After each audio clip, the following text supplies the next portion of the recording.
సుమన్ టీవీలో మీ personal and business promotions కోసం కింది నెంబర్కి కాంటాక్ట్ చేయండి.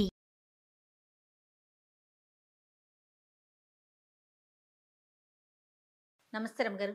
నమస్తే జయ. రమగారు, ఏదైనా చిన్న సిరీస్ స్టార్ట్ చేద్దామా? పోలాండ్ దేశంలో పెద్ద నగరానికి అనుబంధంగా ఉన్న చిన్న చిన్న ఊళ్ళలో ఒక ఊర్లో ఒక వసతి గృహం ఉన్న ఒక ఆయన ఉండేవాడు. వసతి గృహం అంటే ఒక చిన్న హోటల్ లాంటిది. జనాలు ఆ దారిని వెళ్ళేవాళ్ళు, ప్రయాణం చేసేవాళ్ళు, తర్వాత యాత్రికులు వాళ్ళు ఈ కొంత డబ్బు ఇచ్చి అక్కడ బస చేసేందుకు అవకాశం ఉండేది. ఈ నగరానికి చుట్టుపక్కల ఊళ్ళల్లో ఇలాంటివి ఉండేవి. ఇలాంటి ఒక వసతి గృహపు యజమానికి ఒక కొడుకు ఉండేవాడు. వాళ్ళకి చక్కగా డబ్బులు ఉన్నాయి, హోటల్ బాగా నడుస్తుంది. అది నగరానికి వెళ్ళే దారి. సైనికాధికారులు వాళ్ళు కూడా దిగుతారు, ఆగుతారు, అంతా బాగుంటుంది. ఈ కుర్రాడు అందమైన వాడు, తెలివైనవాడు, కానీ ఆకతాయి, సోమరిపోతూ, ఏమీ పని చేసేవాడు కాదు. అన్ని లక్షణాలు ఉన్నాయి.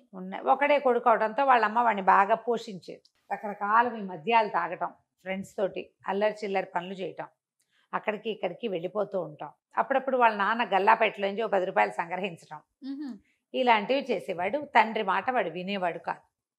ఈ ఒక్క పిల్లాడు అవడంతో తల్లి కొంచెం వెనకేసుకొచ్చేది. అప్పటి కాలంలో ఏంటంటే కుర్రాళ్ళు సైన్యంలో చేరటం అనేది ఒక రివాజు. రాజుగారి సైన్యంలో చేరటం, కోటలో పనిచేయటం, కొంతకాలం అయ్యాక రిటైర్మెంట్ ఇచ్చేసేవాళ్ళు. అప్పుడు కొంత డబ్బు ఇచ్చి పంపించేవాళ్ళు. స్వచ్ఛందంగా సైన్యంలో చేరతామని వెళ్తే ఉద్యోగాల్లోకి తీసుకునేవాళ్ళు. మిగిలిన వాళ్ళు వ్యాపారాలు అవి చేసుకునేవాళ్ళు. తర్వాత కుమ్మరి వృత్తులు ఉండేవి, వృత్తులు చేసుకునేవాళ్ళు. సైన్యంలో చేరటానికి ఏ వృత్తి వాడైనా అర్హుడే. కుర్రాడు వాళ్ళ నాన్న పంపించాలి, పిల్లాడు వెళ్ళాలి. పిల్లాడు నేను వెళ్ళనన్నా నాన్న వెళ్ళమన్నాడు అనుకో, తండ్రులకి సర్వాధికారాలు ఉండేవి పిల్లల మీద. కొడుకు ప్రాణాల మీద, నా కొడుకు నేను చంపుకున్నానంటే కోర్టు కేసు ఉండేది కాదు. నా కొడుకు మాట వెళ్ళలేదు, కొట్టి చంపేసా అన్నాడు అనుకో నాన్న, అలాగా అనేవాళ్ళు, అంతే. ఏం అడిగేవాళ్ళు కాదు. అంత సర్వాధికారాలు తండ్రులకు ఉండేవి. తండ్రి సైన్యంలోకి పంపాలంటే 5 మగపిల్లలు ఉంటే 5 పంపేవాడు. తల్లికి కూడా కాదనేందుకు అవకాశం లేదు. వాళ్ళ కాలము, వాళ్ళ దేశము అలాంటివి. ఈయన ఒకరోజు విసుగు పుట్టిపోయింది ఈ సైమన్ వాళ్ళ నాన్నకి. ఏం చేశాడు, సైనికుల దుస్తులు ఒక జత తెప్పించి వాడికి బట్టలు తొడిగించి చేతికో ఈటిచ్చి నగరానికి వెళ్ళిపో, తిరిగి చూసావా చంపేస్తానన్నాడు. ఈ బల్లెం ఇచ్చి నువ్వు పో, వెళ్ళి రాజుగారి దగ్గర గస్తీ భట్టుడుగా ఉండమని పంపేశాడు. తిరిగి వస్తే చంపుతానన్నాడు. నాన్న మాట కాదనడానికి వీళ్ళు అల్లరి చిల్లరగా ఇక్కడ ఎంతైనా తిరగచ్చు. ఆయన వెళ్ళిపోన్నాడు, వెళ్ళిపోవడమే. సరే ఇంట్లో నుంచి పంపిస్తే తల్లి ఏడిచింది, కానీ మనవాడు పోయి రాజుగారి దగ్గరికి చేరాడు. నగరానికి చేరాక ఒక గస్తీ భట్టుడుగా చేరాడు. అక్కడ ఏం చేస్తాడు, ఏదో చిన్న జీతం వస్తుంది. అక్కడ కూడా వాడు పనికిమాలిన వెధవలందరినీ చేర్చి తాగటం అలా చేసేవాడు. ఒక వృద్ధ భట్టుడి ఇంట్లో బస చేసేవాడు. బస చేసి ఏమన్నాడు, చిచ్చి నాకు ఈ ఊరేం బాగోలేదు, మా ఊరే చాలా హాయిగా ఉంది, తిన్నంత తిండి, రకరకాల సారాయిలు, హాయిగా ఫ్రెండ్స్తో గప్పాలు కొడుతూ తిరగచ్చు, ఈ ఊళ్ళో ఏమీ బాగోలేదు, డబ్బులు లేవు ఖర్చు పెట్టుకోవడానికి అని గోలు పెట్టేవాడు. ఆ భట్టుడు వాడికి ఈ కుర్రాడిని చూసి ఆయన సరదాకి ఆయన ఏమన్నాడంటే, ఒరే ఏముందిరా, ఓ పంచి మీ నాన్నకు ఒక ఉత్తరం రాయి, నాకు ఇక్కడ ఉద్యోగం బాగా కుదిరింది, నన్ను జమీదారుగా ప్రమోషన్ ఇచ్చారు, ఇక్కడ అందరికీ పార్టీ ఇవ్వాలి, డబ్బులు పంపించమను మీ నాన్నని అనగానే వీడికి మంచి ఐడియా తట్టింది. నాన్నకు ఉత్తరం రాశాడు. నాన్న నేను ఉద్యోగంలో చేరా 3 నెలలు అయింది కదా, 4 నెలల్లో జమీదారుగా నా బాధ్యతను గమనించి ఉద్యోగం ఇచ్చారు, ప్రమోషన్ వచ్చింది, ఇక్కడ చాలామంది స్నేహితులు అందరూ పార్టీ అడుగుతున్నారు, నా జీతం నాకే సరిపోతుంది అనగానే వాళ్ళ నాన్న సంతోషించి కొడుకు ప్రయోజకుడయ్యాడని డబ్బులు పంపాడు. ఆ డబ్బులతో వీడు ఒక వెలిగాడు కొన్నాళ్ళ దాకా. తర్వాత ఏం చేశాడు, వాడికి ఐడియా తెలిసిందిగా, నేను సుబేదారుని అయ్యా నాన్న అని మళ్ళీ 6 నెలలకు ఉత్తరం రాశాడు. మళ్ళీ నాన్న డబ్బులు పంపించాడు. జమీదారు సుబేదారు అయిన తర్వాత సైనికాధికారి అవ్వాలి. సరే ఇంక ఏం చేయాలో ఆలోచించి ఏం చేశాడు, చివరికి డబ్బులు కావాలి వీడికి. వాడి ఫ్రెండ్స్ అంతా పార్టీలు అడుగుతారు, బయటికి వెళ్ళాలి, ఎక్కడికైనా తినాలి, తాగాలి, ఆడేయాలి, అందుకని నేను సైనికాధికారిని అయ్యాను అని ఉత్తరం రాసేశాడు. వాళ్ళ నాన్న డబ్బులు పుచ్చుకున్నవాడు కూడా, మనవాడు ఇంత తరక్కీ చేస్తే ఎన్ని ప్రమోషన్లు వస్తే మనం కంటితో చూడాలి కదా, వెళ్ళి పద వెళ్దామని పెళ్ళాన్ని బయలుదేరి బండి వేసుకుని బయలుదేరారు. వాళ్ళ ఊళ్ళోకి వచ్చిన రోజున ఒక పెద్ద సైనిక కవాతు జరుగుతోంది. సైనిక కవాతు అంటే ఇక ఆ సైనికులంతా ఇలా నడిచి వెళ్తున్నారనమాట. రాజుగారు వెళ్తుంటే రాజుగారి ముందు మొత్తం సైన్యం అంతా, ఇప్పుడు మనకు కూడా ఉన్నాయిగా సైనిక కవాతు, సైనిక వందనాలు, ఇవేవో జరుగుతాయి. పాత పద్ధతులే కదా, పేర్లు మార్పు అంతే. అంటే అవన్నీ ఇంగ్లీష్వి. మీరు ఒక్కొక్కటి కొన్ని విషయాలు చెప్తుంటే ఇప్పుడు మనం ఫాలో అవుతుంటాం, కానీ అవన్నీ ఒకప్పుడు ఉన్నవే కదా. బ్రిటిష్ కల్చర్ అది. సైనిక వందనాలు అవన్నీ వాళ్ళవే. అయితే ఈ వెళ్తూ ఉంటే వీళ్ళు అక్కడ నిలబడి అదంతా చూశారు. అమ్మా నాన్న బండి దిగి కొడుకు కనిపించలే, వెతుకుతున్నారు. సైనికాధికారులు అంటే ప్రత్యేకమైన దుస్తులు ఉంటాయి వాళ్ళకి తెలుసు. ఇప్పుడు డెసిగ్నేషన్ కానిస్టేబుల్కి, ఎస్ఐకి, సిఐకి మనకి డిఫరెన్స్ తెలుస్తాయి. ఐజీ బట్టలు అవి వేరుగా ఉంటాయి. యూనిఫామ్స్ తెలుసు వీళ్ళకి. సైనికాధికారులు చాలామంది కనబడతారు, అందులో సైమన్ లేడు. ఆయన ఏం చేశాడు, అక్కడ నుంచున్న భట్టుడిని ఎవరినో, అబ్బాయి సైనికాధికారి సైమన్ కనపడ్డేమిటో అని అడిగాడు. సైమనా, ఆ పేరుతో అధికారులు ఎవరు లేరండి చెప్పేశాడు అన్నాడు. అనేసరికి ఉన్నారోయ్, సైమన్ సైనికాధికారి అయ్యాడు 10 రోజులు 20 రోజుల క్రితమే, ఉత్తరం కూడా వచ్చింది మాకు అన్నాడు. అనేసరికి లేడండి, ఆ పేరుతో గస్తీ భట్టుడు ఒకడు ఉండాలి, ఫలానా ఊరు నుంచి వచ్చిన వాడు అని చెప్పేసి. ఈయనకు అర్థమైపోయింది, హాతేరి ఇంత అబద్ధం చెప్తాడా, ఇంత పరువు తీస్తాడా అని చెప్పి వాడు ఎక్కడ బస చేశాడో అక్కడికి పరిగెత్తాడు. పరిగెత్తి కొడుకు చెండా లెక్క తీశాడు, పట్టుకున్నాడు. చిత్రవధ చేస్తాను నిన్ను, నీ వల్ల నేను ఊళ్ళో అందరి ముందు పరువు పోగొట్టుకుంటా. ఇప్పుడు నిన్ను తీసుకెళ్తే నువ్వు గస్తీ పట్టాడు, నువ్వు జమీదారు అయ్యావు, సుబేదారు అయ్యావు, సైనికాధికారి అయ్యావు అని నేను వచ్చిన వాళ్ళందరికీ చెప్పుకుంటుంటే సైనికాధికారిగా చచ్చిపోయాడని చెప్తా అని చెప్పేసి కొడుకుని పట్టేసుకున్నాడు. తల్లి బతిమలాడింది, కొట్టండి, శిక్షించండి, చంపద్దు అని. ఆయన ఒప్పుకోలే. నువ్వు పెళ్ళానివి, నోరు మూసు పడుండు, తండ్రి నేను, వీడిని చంపే హక్కు ఉంది నాకు అని చెప్పి వాడిని కాళ్ళు చేతులు కట్టేసి బండిలో వెనకాల పడేసుకుని మొగుడు పెళ్ళాం బండి ఎక్కారు. ఎక్కేసరికి వృద్ధ భట్టుడు వీడికి పిచ్చి సలహా ఇచ్చి దొంగ మాటలతో డబ్బులు తెప్పించుకునే ఉపాయం చెప్పాడు కదా. ఇదంతా ఇలా తన వల్లే జరిగింది, వీడు డబ్బు కోసం ఇంత పని చేశాడని పాపం వాడిని ఎలాగైనా తప్పించాలని ఆ బండి వెనకాల ఇంకో బండి వేసుకెళ్ళి వాళ్ళు ఎక్కడో ఆగితే నిదానంగా బండిలో ప్రవేశించి కట్లు కోసేసి తప్పించి ఒరే నాయన నువ్వు ఇంటికి వెళ్ళామంటే మీ నాన్న చంపేస్తాడు, మరి మీ నాన్నకే హక్కు, రాజు కూడా నీ మీద హక్కేం లేదు, ప్రజల మీద తండ్రుల హక్కులే ఉంటాయి, పారిపో నువ్వు ఎక్కడికైనా, నీ బతుకు జీవుడాన్ని బతకమన్నాడు. వీడికి కూడా ఫ్రీడమ్ వచ్చేసింది. నాన్న చెప్పాడని సిటీకి వచ్చాడు, సిటీ నుంచి తండ్రికి ఉత్తరం రాసి తీరాలి. ఇప్పుడు ఎక్కడికో పారిపోతే ఎవరికి ఉత్తరం జవాబుదారీ? హాయిగా బాగుందని ఫ్రీడమ్ దొరికేసిందని బయటికి వెళ్ళిపోయాడు. పారిపోయి ఈ నగరాన్ని దాటి వెళ్ళిపోయి చక్కగా ఆ ఊర్లో ఈ ఊర్లో తిరుగుతూ ఎవరో ఫ్లూట్ వాయించే విద్వాంసుడు ఇంటి దగ్గర కొద్ది రోజులుండి పిల్లని గ్రోవి ఊదటం నేర్చుకున్నాడు. నేర్చుకుని కులాసాగా పిల్లని గ్రోవి ఊదుకుంటూ తిరిగేవాడు.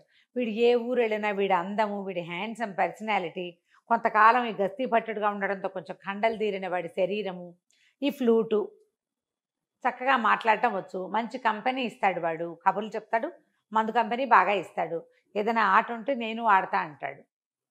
మంచి సరదా అయిన వాడికి ఆటకాయితనమే. అక్కడి నుంచి ఏదైనా ఒక కుక్క కనపడినా దానికి ఏదైనా ఆట ఆడడం నేర్పించేస్తాడు వాడు. తెలివి ఉంది వాడికి, కుదురుగా పనిచేసే గుణం లేదు. ఆ ఊరు ఈ ఊరు తిరుగుతుంటే ప్రతి చోట వీడికి మంచి స్వాగత సత్కారాలు లభించినాయి, చాలా బ్రహ్మాండంగా ఉంది. ఈ పోలాండ్లో ఇంకా పెద్ద పెద్ద నగరాలలో ఒక సుమారైన ఒక ఊర్లోకి చేరాడు. ఆ ఊళ్ళో ఏం తెలుసుకున్నాడంటే ఆ ఊళ్ళో రాజుగారికి మహాద్భుత సౌందర్యవతి అయిన ఒక కూతురు. కాకపోతే ఆయన వాడి తండ్రి పరమ దుర్మార్గుడట, పిల్ల తాత మామూలు వాడు కాదు. ఆయన ఒక పెద్ద రాజమహల్ కట్టాడు. ఆ ఊళ్ళో ఉన్న ఎంతమంది ఉసురో పోసుకున్నాడు. రాజులు కొంతమంది క్రూరులుగా ఉంటారు కదా, మహాక్రూరుడు వాడు. అయితే ఏమైంది, రాజమహల్ కట్టిన తర్వాత ఈ రాజకుమార్తె పుట్టిన తర్వాత ఆయన చచ్చిపోయి ఏం చేశాడు, దయ్యం అయ్యి ఆ మహల్ని పట్టాడు. అయ్యో, ఆ మహల్లో విపరీతాలు జరిగాయి. దాంతో ఈ రాజుగారు, ప్రస్తుతం ఉన్న రాజుగారు కూతురుతో సహా మహల్ని విడిచి ఇంకో చిన్న రాజమహల్ కట్టుకుని అందులో ఉన్నాడు. అయితే ఆ పిల్ల జాతకంలో ఏముందంటే ఈ పిల్లని వివాహం చేసుకునేవాడు ఈ మహల్లో ఉన్న దయ్యాన్ని విడిపించగలిగిన వాడవుతాడని ఉంది. ఎవడైతే దయ్యాన్ని పోగొడతాడో వాడే ఈ పిల్లకి మొగుడు అని. వాళ్ళు ఈ జాతకాలు కూడా నమ్ముతారు ఇంగ్లీష్ వాళ్ళు. అదే దాంతో ఆ పిల్లకి ఏ పెళ్లి సంబంధము రాలే. పిల్ల అందానికి వ్యామోహపడి వస్తారు, దాంతో కబుర్లు చెప్తారు కానీ పెళ్లి చేసుకోరు ఎవరు. ఎందుకంటే ముందు దయ్యం జోలికి వెళ్ళాలి. కొంతమంది యువకులు ఈ అమ్మాయి సౌందర్యం పట్ల ఆకర్షితులై వెళ్ళిన వాళ్ళు వెళ్ళినట్టే అందులోనే ఉండిపోయారు, ఎవడు బయటికి రాల, ఎవ్వరూ రాలా బయటికి. ఎవరు ఇంకా మొదట ఒక 5-6 వెళ్ళారు, ఒక 6 నెలల గ్యాప్తో 2-3 వెళ్ళారు. వెళ్ళిన 5-6 2-3 గోవిందా మొత్తం మీద 12 మంది పోయారు, రాలేదు. ఇక అమ్మాయికి పెళ్లి సంబంధాలే రావట్ల. పిల్ల దుఃఖంగా దీనంగా ఏడుపు గొట్టుగా ఉండేది. కానీ పాపం తలనొప్పి అమ్మాయికి ఎప్పుడు ఏడుపుతోటి. ఈ ఊళ్ళో అందరూ చెప్పారు. సరే అదంతా తెలుసుకొని తను ఏమనుకున్నాడు, ఓసారి వెళ్ళి ఆ పిల్లని చూద్దాం అనుకున్నాడు. ఈ కుర్రాడికి చిన్నప్పటి నుంచి సైమన్కి ఒక వీరోచిత కార్యం చేయాలని ఉండేది. ఇప్పుడు ఈ పిల్ల అందగత్తి కదా, ఆ దయ్యాన్ని పారద్రోలి ఈ పిల్లని చేసుకుంటే సూపర్గా ఉంటుంది కదా, మంచి సెటిల్మెంట్. సెటిల్మెంట్ గొప్ప. అందుకని వాడేం చేశాడు, ఈ రాజుగారి భవనానికి ముందున్న ఒక పార్క్కి బయట బెంచీలు ఉంటాయి, వాకర్స్ పార్క్ ఒకటి ఉంది, అక్కడ కూర్చుని ఫ్లూట్ వాయించడం మొదలుపెట్టాడు పొద్దున్నే. ఆ అమ్మాయి రాత్రంతా ఏడ్చి రాకుమార్తె తెల్లవారుజామున ఎప్పుడో పడుకుంది. రాత్రి తల పట్టేయదు, తెల్లారేసరికి అటా నిద్రమోహంతో లేస్తే చక్కటి భూపాల రాగం లాంటి ఒక మంచి మార్నింగ్ గ్లోరీ వినిపిస్తుంది అనమాట. మన వాళ్ళు భూపాల రాగాలు వాయిస్తారు, పొద్దున్నే మార్నింగ్ గ్లోరీ వాయిస్తున్నాడు వాడు. ఆ ట్యూన్కి ఆ అమ్మాయి చాలా రిలాక్స్ అయిపోయింది. ఎంత బాగుంది సంగీతం, ఎంతో బాగుందని గబగబా తండ్రి దగ్గరికి వెళ్ళి, నాన్న ఎవరో ఫ్లూట్ వాయిస్తున్నారు, మన భవనంలో కాదు బయట ఎక్కడో, వాడెవడో పిలిపించినాడు, నా తలనొప్పి తగ్గిపోయింది అన్న పొద్దున్నే అనగా ఆయన సంతోషించాడు. పిల్ల పాపం పొద్దున్నే ఫ్రెష్గా లేచి తలనొప్పి లేదు తగ్గిపోయింది అనేసరికల్లా ఆయన ఆనందంతో గబగబా వరే ఎవర్రా వాడు ఎవరినో పిలుచుకురంటారు అన్నాడు. పిలుచుకొచ్చేసరికల్లా ఆ అబ్బాయి లోపలికి వచ్చాడు. ఏది బాబు ఇందాక వాయిస్తున్నావు మళ్ళీ వాయించంటే ఫ్లూట్ వాయించాడు. ఆ అమ్మాయి నాన్న ఎంత బాగుందో, మన దగ్గరే ఉంచుకుందా నాన్న, రోజు వింటాను, తలనొప్పి తగ్గిపోతుంది అని అనేసరికల్లా రాజుగారు అడిగాడు, బాబు మా దగ్గర ఉంటావా రాజభవనంలో, మా అమ్మాయికి అసలే తలనొప్పి అనేసరికల్లా తప్పకుండా నేను అలాంటి ఉద్దేశంతో వచ్చాను అన్నాడు. అనేసరికల్లా యువరానికి ఎందుకండి తలనొప్పి అని అడిగాడు. ఏం చెప్పాను నాయన మా కష్టాలు అని మా నాన్నగారు అనగా, నేను విన్నానండి అదంతా, ఇంత చక్కగా ఉన్న రాకుమార్తెకి ఈ కష్టమేమిటి, అదే కదా, మీరు ఇంత అద్భుతమైన వ్యక్తి, మీలాంటి వాళ్ళకి రావాల్సిన కష్టం కాదు, ఆ దయ్యాన్ని వదలగొట్టి ఈ అమ్మాయిని నేను పెళ్లి చేసుకుంటానండి అన్నాడు. అనేసరికల్లా పిల్ల కొంచెం సంతోషం వచ్చింది కానీ భయం వేసింది. ఇప్పటికి 12 మంది పోయారు, ఫ్లూట్ వాయించే వాడిని చెడగొట్టుకుంటే ఎట్లా అని కొంచెం బెంగపెట్టుకుంది. తండ్రికి కళ్ళు ఆర్పింది వద్దని, ఫ్లూట్ అయినా ఉంటుంది కదా అని. ఆయనేమో వద్దునైనా చక్కగా అందంగా ఉన్న ఒక కుర్రవాడివి, మా నాన్నగారు అసలు సహజంగానే దుర్మార్గుడు, దయ్యమయ్యాక ఇంకా క్రూరుడైపోయాడు, 12 మంది పొట్టలు పెట్టుకున్నాడు, నువ్వు లక్షణంగా ఉన్నావు, ఏ తల్లికి బిడ్డవో వండునైనా వద్దునైనా అంటే, కాదండి మీకేం భయం లేదు నేను చూస్తా కదా అని చెప్పి ఒప్పించాడు. నేను చిన్నప్పుడు చాలా చేశా ఇలాంటివి అన్నాడు. ఆయన మాత్రం ఏం చేస్తాడు, ఎవరో ఒకళ్ళు పిల్ల పెళ్ళి అవుతుందని ఆశ, అంతేగా తండ్రిగా. సరే అక్కడి నుంచి ఏం చేశారు, మర్నాడు బండెక్కిచ్చారు. ఆ పూట సాయంకాలం అట్లా బండెక్కిచ్చి పంపించారు. రాజభవనం పైన ఇట్లా కొండ మీద ఎత్తుగా ఉంది, వీళ్ళు కింద ఇల్లు కట్టుకున్నారు, పెద్ద ఇల్లు. బండివాడి తీసిపోయి దింపాడు. వాడు మంచి హుషారుగా వెళ్ళి తాళం తీసుకొని లోపల పోయి కూర్చున్నాడు. చీకటి పడేసరి కల్లా ఆ లోపలంతా దుమ్ము, పెద్ద మందిరం, అన్ని పరదాలు, పెద్ద పెద్ద చిత్తరువులు, బంగారంతో చేసిన కొన్ని విగ్రహాలు, దీపపు కుందులు, క్యాండిల్స్ అన్నమాట, క్యాండిల్ స్టాండ్స్, అద్దాలు, ఎంత బాగుందో కళాత్మకంగా. అంతా దుమ్ము. వీడేం చేశాడు, జేబురుమాలతో ఓ చోట దుమ్ము దులుపుకొని ఓ కుర్చీలో కాలు మీద కాలేసి కూర్చుని, అక్కడ ఒక పక్కన లైబ్రరీ కూడా ఉంది, పోయి ఓ పుస్తకం తెచ్చుకున్నాడు. దాని మీద కూర్చొని పుస్తకం చదువుకోవటం మొదలుపెట్టాడు. చీకటి పడేసరికి లోపలికి ఒక నల్లటి వికృతాకారం ఒకటి వచ్చింది, పొడుగ్గా ఉంది, పెద్ద బవిరిగడ్డం, కళ్ళు మాత్రం జ్యోతుల్లాగా ఉన్నాయి, ఎంత నలుపో, కారు నలుపు. ఓ లోపలికి వస్తూనే వీడిని చూసి, ఎవడరా నువ్వు, అసలు నా పేరు చెప్తేనే జనాలు హడిలిపోతారు, నా ఇంట్లోకి వచ్చి నేను కూర్చునే కుర్చీలో కూర్చున్నావు అంటే, వీడేమన్నాడు, ఏముందండి పెద్ద ఖాళీగా ఉంది ఇల్లు, ఎక్కడ కూర్చుంటే ఏమిటి, ఎక్కడ కూర్చున్నా ఒకటే, పైగా మీ గురించి చాలా విన్నాను, అదేమిటో చూద్దామని వచ్చాను, మీరు ఇదివరకు ఏమన్నా వికృతాకారంగా ఉండేవారేమో, ఇప్పుడు మీకు అంత లేదన్నాడు. మామూలుగానే ఉన్నారు, మిమ్మల్ని చూసి గుండెట్టా పగులుతుంది ఎవరికైనా, ఏముంది మీలో ప్రత్యేకంగా, కళ్ళు మొహం అన్నీ ఉన్నాయి, మనుషులకు ఉన్నట్టే, కాస్త కళ్ళు కాస్త పెద్దవి కాస్త మెరుస్తున్నాయి అంతే కదా, మీకు అంత లేదండి, నాకేం భయం గీయం ఏమీ లేదు, ఇలాంటి వాళ్ళని చాలామందిని చూశానంటే ఆయన తెల్లబోయి సరేరా ఈ మండపం అంతా మందిరం అంతా చూపిస్తాను, ఈ తాళాలు గుర్తు పుచ్చుకో అన్నాడు. ఆనంగానే వీడికి ఏమనిపించింది, చచ్చినా దాని చేతికి చెయ్యని తెచ్చకూడదు. ఓహో, ఏమన్నాడు, నేను ఎందుకు చేస్తా, ఈ ఇల్లు చూడడానికి వచ్చాను కానీ మీ వస్తువులు మీ పని చేయడానికి నేను ఏమైనా పని మాడినట్టండి మీకు, అలాంటివి ఏం కుదరవు, ఏమన్నా చూపిస్తానంటే చూపించండి, మీ తాళాలు మీరే మోసుకోండి, మీరే తీసుకోండి, నాకు అక్కర్లేదు, చూపిస్తే చూస్తా, లేకపోతే ఇదిగో లైట్ వెలిగించానుక పుస్తకం చదువుకుని ఇక్కడ ఉన్న చల్లగాలి పీల్చి కొండ మీద గాలి వెళ్ళిపోతా అనేసరికి, అంత సులువా ఇక్కడి నుంచి వెళ్ళిపోతా అన్నట్టు, నన్ను ఎవడాపుతాడండి అన్నాడు వీడు. నన్ను ఎవడాపుతాడు, నన్ను ఎవరు ఆపేదేం లేదంటే సరే నీ గదిలో నేను చూపిస్తాను రా అన్నాడు. ఒక్కో గది వెళ్ళి తాళం తీయటం మొదలుపెట్టాడు. ఈ ఒక్కొక్క గదిలోకి ఆయన వెళ్తుంటే ఆ నల్లటి నలుపు విరిగి కొంచెం తెల్లబడ్డం మొదలుపెట్టింది బాడీ పైనుంచి ఆయనకి. ఎన్ని గదులో ఒక్కో గదిలోకి వెళ్తుంటే కొంచెం కొంచెం కొంచెం కొంచెం ఇంచి చొప్పున మొత్తం తెల్లబడిపోతాం. గడ్డం కూడా తెలిపి వచ్చేసింది. బెడ బాడీ అంతా తెల్లబడిపోయింది. అదేంటంటే ఒక గాలిలాగా కదులుతున్న ఆకారం నల్లగా ఉంది. ఇప్పుడు తెల్లబడి అక్కడి నుంచి ఆఖరి గదిలోకి తీసుకుపోయాడు. ఇది ఆఖరి గది, దీని తాళం తీయి అన్నాడు. అనగానే తాళం తీసుకోకూడదు అనిపించింది కుర్రాడికి. నేను ఎందుకు తీస్తాను, ఇన్ని తాళాలు తీసిన వాళ్ళు అది తీయలేరా, అది కూడా తీయండి మీరే అని అన్నాడు. ఆఖరి తాళం తీస్తే అందులో నుంచి దుర్వాసన వచ్చింది. 12 శవాలు ఉన్నాయి లోపల. ఓహోహో. ఈయన పూర్తిగా తెల్లగా అయిపోయాడు. ఆయన ఎక్కడి నుంచి ఏం చేశాడు, గొడ్డలు తీసుకొచ్చాడు. నాయన నువ్వు ధైర్యశాలివి, ఎవడో ఒకడు నాకు ఇక్కడి నుంచి విముక్తి ఇవ్వాలి. ఈ గొడ్డలు తీసుకో, నా మెడ కొట్టేసి ఒక దెబ్బ నన్ను కొట్టేయాలి. నన్ను కొట్టలేక నన్ను చూసి భయపడి నాకు ఆ వికృతాకారాన్ని తెచ్చారు వీళ్ళంతా. ఒక్క దెబ్బ కొట్టావా నేను వెళ్ళిపోతా, నా దారిని నేను. ఈ భవనంలో ఇంకా నాదేం ఉండదు. నా కొడుకు వచ్చి రాజ్యం చేసుకోవచ్చు, నువ్వు కావాలంటే నా మనవరాల్ని పెళ్లి చేసుకోవచ్చు అంటే వీడు ఆలోచించకుండా ఆ చేతిలో నుంచి వెండి గొడ్డలు తీసుకుని పటామని మెడ ఎగర కొట్టేశాడు. ఎప్పుడైతే ఈ మెడ ఎగిరిపోయిందో ఆ శరీరానిలో నుంచి ఒక చిన్న పిచ్చిక బయటకు వచ్చి తుర్రుమంటే ఎగిరిపోయింది. ఎగిరిపోయేసరికల్లా వీడు ఏం చేశాడు, ఆ గొడ్డలు అక్కడ వారేసి ఆ వాసన వస్తున్న తలుపు మూసేసి ఆ తాళాలు తీశాడుగా, ఆ తాళాలు గుర్తు చేత్తపుచ్చుకుని వచ్చి హాల్లో పడుకున్నాడు.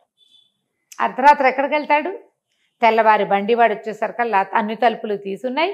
కుర్రాడు బయటకు వచ్చాడు. రాజుగారు కూడా పరిగెత్తుకొచ్చాడు, ఏమైనా అయిపోయాడేమో వీడని. ఆయన ఆశ్చర్యపడి, ఓరిని నువ్వు భలేవాడివిరా అని అక్కడి నుంచి తీసుకెళ్లారు. ఆ అమ్మాయితో పెళ్ళి అన్నారు. సంతోషంగా ఉన్నారు కొద్ది రోజులు. పెళ్ళి అయిపోయింది. పెళ్లి కాల, కొన్నాళ్ళు విందులు వినోదాల్లో కాలక్షేపం చేశారు. ఈ బిల్డింగ్ అంతా క్లీన్ చేయడం, శుభ్రం చేయడం అవన్నీ ఉన్నాయి కదా. ప్రీ వెడ్డింగ్లో ఉన్నారు.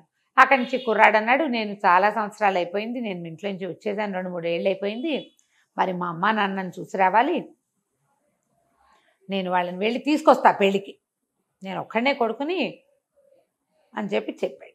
చెప్పేసరికల్లా సరే వీళ్ళు ఏమన్నారు, యువరాణి అంది, నువ్వు వెళ్ళిపోయి మళ్ళీ రాపోతే అంది, ఏం కాదు గడువు పెడతా 15 రోజులు 24 రోజులు, నేను రాపోతే నువ్వు రా, నువ్వు వచ్చి ఇదిగో ఇది దారి, మా ఊరిది, పోలాండ్ మధ్యలో నుంచి ఇట్లా వెళ్ళాలని దారి మ్యాప్ అన్నీ గీసిచ్చాడు. తండ్రి పేరు, ఊరి పేరు, ఊళ్ళో పెద్దవాళ్ళ పేర్లు, అన్ని పేర్లు రాసిచ్చాడు. వాడేమో అబద్ధం చెప్పటల్లా. అక్కడి నుంచి కుర్రాడితో పాటు మంది మార్బలం బయలుదేరారు కొంతమంది. మరి రాకుమారుడు అయ్యాడు కదా, రాజకుమార్తెకి భర్త. మంది మార్బలం బయలుదేరేసి తీసి కొన్ని గుర్రాలు, కొంత డబ్బు, మరి పనివాళ్ళు ఓ 15-20 మంది దాకా బయలుదేరారు. గుర్రాలు వేసుకుని వెళ్ళటం మొదలుపెట్టారు. వాడు నెలల తరబడి ఆ ఊరు ఈ ఊరు దాటుకుంటూ ఇక్కడికి వచ్చాడు. మరి వెళ్ళాలంటే అంతే సమయం పడుతుంది కదా. పోలాండ్ రాజుగారి కజిన్ బ్రదర్ ఈ రాజుగారు. ఓహో. రాజు రాణి ఉన్నారు ఇక్కడ. అక్కడి నుంచి కుర్రాడు బయలుదేరేసరికల్లా ఏమైంది, ఒక అడవి దారి పట్టారు. అడవి దారి పడితే అడవి దారిలో ఒక సత్రం ఉంది. సత్రం ఎవరండి, సత్రం యజమాని కనుక్కున్నాడు, మీరెవరు, ఎక్కడి నుంచి వెళ్తున్నారు, ఏం చేస్తున్నారు అని అన్నీ అనుకుని దొంగల దారి బాబు ఇటు వచ్చారంటే మాకేం భయం లేదు, సైనిక పటాలం ఉంది, 20 మంది ఉన్నారు, నేను స్వయంగా వీరుణ్ణి, నేను ఏమైనా చేయగలను, డామ్డేమని చెప్పాడు మన కుర్రాడు. చెప్పిన తర్వాత ఏమైంది, అర్ధరాత్రి అయింది. ఇది సత్రం యజమాని దారి దోపిడీ దొంగలకి ఫ్రెండ్. ఓహో. అసలు దారి దోపిడీ దొంగలు ఉండే సత్రం అది. ఎక్కువగా వాళ్ళకే అది ఆవాసంగా ఉంటుంది. వాళ్ళు కొట్టుకొచ్చినవి వీళ్ళకి వాటా ఇస్తారు. వాడేం చేశాడు, ఆ దోపిడీ దొంగలకు కబురు చేశాడు. ఒక చిన్న పటాలం 20-25 మంది సైనికులు ఉన్నారు, ఒక కుర్రాడు ఉన్నాడు, రేచులా ఉన్నాడు, కానీ వీళ్ళ దగ్గర బోల్డు డబ్బు ఉంది, నగలు నాణ్యాలు చాలా ఉన్నాయి, గుర్రాలు ఉన్నాయని కబురు చేసేసరికల్లా వీళ్ళు సుష్టుగా తిని పడుకున్నారు. వీళ్ళకేం తెలుసు, సత్రం కదా అనుకున్నారు. వీళ్ళు నిద్రలో ఉండగా దారిదోపిడీ దొంగలు వచ్చి పడిపోయారు. పడిపోయి ఈ 15-20 మందిని హతమార్చేశారు. గుర్రాలను స్వాధీనం చేసుకున్నారు. లోపలికి వచ్చి కుర్రాడి మీద కత్తి విసిరారు. దూరం నుంచి విసిరేశారు పడుకున్న వాడి మీద. వాళ్ళకేం ఫైటింగ్ చేసే ఉద్దేశం లేదు, దెబ్బ తగలలేదు, కానీ వీడి చేతికి గుచ్చుకుంది. వాడికి తెలిసిపోయింది ఎవరో వచ్చారని. తీరా వాడికి ఏం అర్థమైంది, బయట ఏమి సద్దు లేదంటే 20 మంది పోయారనమాట. ఇప్పుడు తను కదిలితే వాళ్ళు 50 మంది ఉన్నారు, తను వేసేస్తారు. కదలకుండా ఉండిపోయాడు. వాళ్ళు లోపలికి వచ్చి చిన్న దీపపు వెలుగులో వీడిని చూసి చచ్చిపోయినట్టు పడుంటే చచ్చాడు అనుకుని ముట్టుకుంటే చేతుకున్న రక్తం తగిలింది. నెత్తురు తగులుతోంది, చచ్చిపోతాడు కాసేపటి స్పృహ తప్పినట్టున్నాడని వీడు ఉంగరాలు, మెళ్ళలో ఉన్నవి, తర్వాత బట్టలు సమస్తం తీసేసుకున్నారు. తీసేసుకుని బయలుదేరి వెళ్ళిపోయారు. వాళ్ళు ఎప్పుడైతే బయటికి వెళ్ళారో మన కుర్రాడు కూడా వాళ్ళ వెంబడబడి బయటకు వచ్చేసాడు. వీడు ఒంటి మీద పైన వేసుకునే ఒక షర్టు లాంటిది, ఏమంటారు మన రాత్రిపూట వేసుకుంటారు కదా, చిన్న మ్యాక్సీ మోకాళ్ళ దాకా ఉండేది, ఇట్లా పైనుంచి తొడుకునేది, హౌస్ గౌను అంతే ఉంది. వాళ్ళ వెనకాల పడి నడుచుకుంటూ వచ్చేసాడు. వస్తే ఈ దొంగలకి ఒక అడవిలో ఒక రహస్య మార్గం ఉంది. ఆ రహస్య మార్గంలోకి ప్రవేశించారు.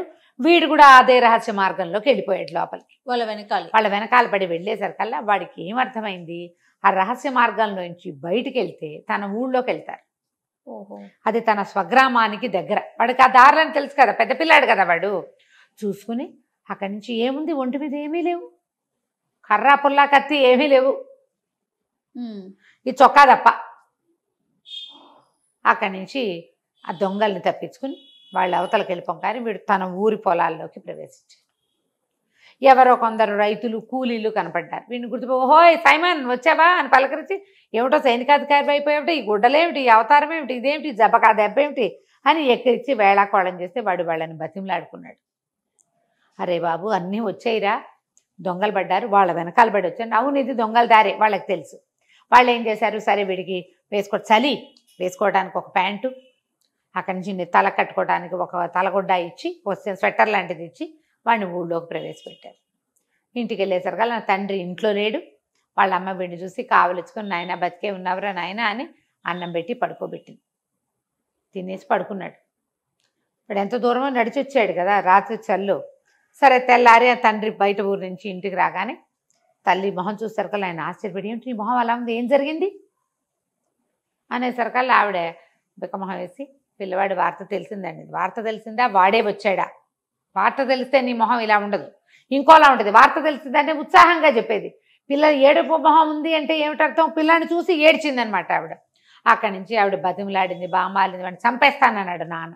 చంపేయద్దు, ఏదైనా ఒక పని చెప్పి ఇంట్లో ఉంచుకుందాం అని చెప్పి బతిమలాడి కాళ్ళు పట్టుకున్నంత పని చేస్తే, సరే సైమన్ని బయటికి పిలిచి 4 చెంపకాయలు కొట్టి వాళ్ళ నాన్న ఒక 20 మేకలు అప్పచెప్పాడు. మేకలు తోలే వాళ్ళు ఏ బట్టలు వేసుకుంటారో ఆ బట్టలు తెప్పించి ఇచ్చాడు. ఈ గుడ్డలతోటి ఉండు. వాడేం చెప్పలేదా, చెప్పినా ఆయన నమ్మడు, చెప్పాడు, చెప్పినా ఆయన నమ్మలేదు, అబద్ధాలు అనుకున్నాడు. ఎందుకంటే వాడు ముందు జమేదారు, సుబేదారు, సైనికాధికారి అబద్ధం చెప్పాడు. అందుకని ఇప్పుడు యువరాణి సంగతి చెప్తే నాన్న ఏం నమ్ముతాడు, అదే కదా, నమ్మడు కదా. అక్కడి నుంచి మేకలను తోలమన్నాడు. వీడు ఏం చేస్తాడు పాపం, ఏం చేయలేడు. తండ్రి మాట కాదన్న వాడికి విలువ లేదు. తన ఊళ్ళోకి వచ్చాక తండ్రి మాట వినాల్సిందే, పైగా అట్లాంటి ప్రాక్టీస్ వాడికి. ఇక మేకలు తోలటం మొదలుపెట్టాడు. వాడికి ఫ్లూట్ అలవాటు ఉంది కదా, ఆ ఫ్లూట్ ఊదుకుంటూ మేకలకి చక్కగా డ్యాన్సులు చేయటము, తలకాయలు ఊపటము అలా నేర్పించి ఉంచుకుంటున్నాడు. రోజు అక్కడే ఉండేవాడు. నెల గడిచింది, ఇది అబ్బాయి వెనక్కి రాలా. ఇక్కడ యువరాణి సైమన్ ఇంటికి వెళ్ళిపోయాడు. వాళ్ళ నాన్నేమో అతనికి మేకలు కాసే పని అప్పచెప్పి ఈయన ఫ్లూట్ పట్టుకొని వెళ్ళిపోయాడు, మేకలను కాసుకుంటున్నాడు. నెల దాటిపోయింది. 15 రోజులు వెళ్తాను, 15 రోజుల్లో తిరిగి వస్తాను, అక్కడ ఒక మధ్యలో 2-3 రోజులు, 10 రోజులు పూర్తిగా పట్టదు, నువ్వు నెల అని చెప్పాడు. నెల దాటి 4-5 రోజులు అయ్యి ఎక్కడా సందడలేదు. ఊరు చివరి నుంచి ఏదైనా మనుషులు వస్తున్న సౌండ్ వస్తే కబురు వస్తుంది. అవునవును. ఏమీ రాపోయేసరికల్లా రాకుమారుతుంది, నాన్న ఎట్లాగో అడ్రస్ చెప్పాడు, అక్కడ ఏం సమస్య అయిందో, వాళ్ళ అమ్మకో నాన్నకో బాగులేదో ఏంటోనే వెళ్తానని. రాజుగారు కూతురు ప్రేమికుడు, ఏముంది సైన్యం ఉంటుంది, అమ్మాయి వెళ్ళొస్తుంది, అత్తారిల్లు చూసి వస్తుంది.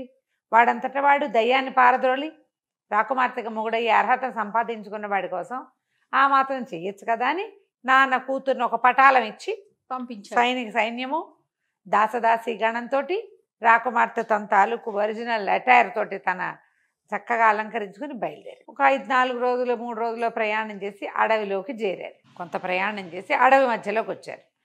వీళ్ళు ఇంతకుముందు సైమాన్ని ఎక్కడైతే విడిది చేశాడో తన 20-25 మందితోటి అక్కడికి వచ్చారు. వచ్చేసరికల్లా అంతకుముందు వచ్చిన వాళ్ళు 25 మంది అయితే వీళ్ళు ఇంచుమించుగా 50 మంది.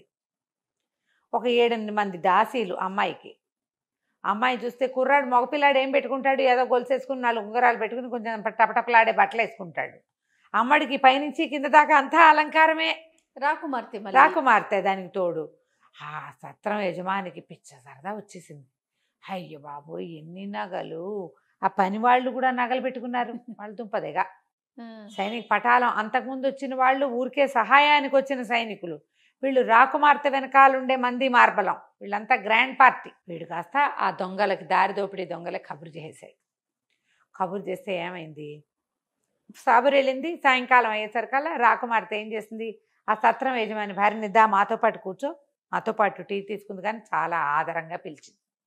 ఆ సత్రం యజమాని భార్యకి జాలేసింది. అయ్యో పాపం బంగారు తల్లి, రాకుమార్తెలు ఎవరైనా ఇట్లా దారిపోయే వాళ్ళని రా నాతో టీ దాగంటారా అనరు. దీనికి మంచి మాట చెప్పాలని, ఓ అమ్మ తల్లి మా ఆయన దొంగవాడు, దారిదోపిడి దొంగలకు స్నేహితుడు, అసలు ఇక్కడ విడిది చేసే వాళ్ళే ఇట్లా మీలాగా వచ్చేవాళ్ళు చాలా తక్కువ, వచ్చిన వాళ్ళు వచ్చినట్టు వీళ్ళు నిర్మూలించేస్తారు. కిందటిసారి 10 నెలల క్రితం ఒక కుర్రాడు వచ్చాడు, ఎంత బాగున్నాడో, వాడితో 20-25 మంది వచ్చారు, చక్కగా ఇంత పొడుగ్గా ఫ్లూట్ వాయిస్తూ పంచదార చిలకల్లే ఉన్నాడు, మొత్తం అందరిని చంపేసి దొంగలు దోచేశారమ్మా, ఎంత వెతికినా ఆ కుర్రాడి శవం మాత్రం కనపడలేదమ్మా, ఏ కుక్కలు నక్కలు ఎత్తుకుపోయాయో అనగానే యువరానికి అర్థమైపోయింది, వాడు సైమనే ఆ ఫ్లూట్ వాయించేవాడు. ఈవిడేమన్నా నువ్వేం కంగారు పడకు, నేను హ్యాండిల్ చేస్తానని ఈ సైనికుల్ని, రాత్రి వీళ్ళేంటి పగలల్లా ప్రయాణం చేసి వచ్చారు ఎండల్లోనూ, అక్కడ ఈ రాత్రి శుభ్రంగా తింటే పడుకుంటారు ఒళ్ళు తెలియక, సేఫ్ ప్లేస్లో ఉన్నామని బయటికి వెళ్ళి సైనికులు 50 మందికి, ఒరే ఎవ్వరూ నిద్రపోవద్దు, తక్కువ తినండి, ఆహారం కూడా వీళ్ళు పెట్టినవి తినద్దు, తిన్నామని చెప్పి బయట పారేయండి, రెడీగా అటెంటివ్గా ఉండండి, ఆడాళ్ళని కూడా తినేవాళ్ళ.